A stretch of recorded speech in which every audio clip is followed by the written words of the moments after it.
बिस्मिल्लाहिर्रहमानिर्रहीम। अस्सलाम वालेकुम। एक औरत बड़ी तेज़ी से बस में सवार हुई और एक औरत के बराबर नशिस्त पर जा बैठी। उसके परस ने साथ बैठी औरत को चोट पहुंचाई।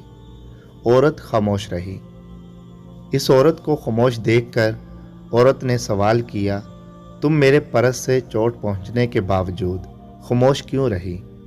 औरत मुस्कुराई और बोली, एक मामूली सी चीज़ के लिए मुझे बरहम होने की कोई ज़रूरत नहीं, जबकि हमारा एक दूसरे के साथ सफ़र नहायत मुख्तसर है, क्योंकि मैं अगले स्टॉप पर उतरने वाली हूँ।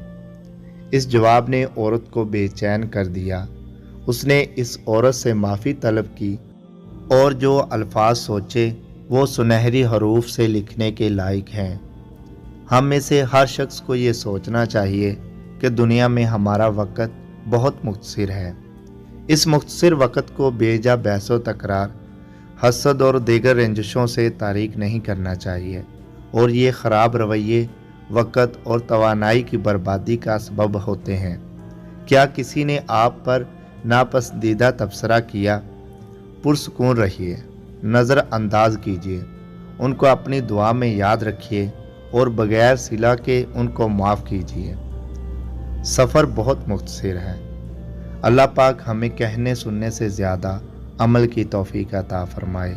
अल्लाह रब्बुल इज़्ज़त से दुआ है कि अल्लाह पाक आप तमाम अहबाब को अपने हिफ्ज़ व ईमान में रखे। समी वॉइस को सब्सक्राइब करना मत भूलें, लाइक करें, शेयर करें और कमेंट सेक्शन में अपनी राय का इज़हार ज़रूर करें।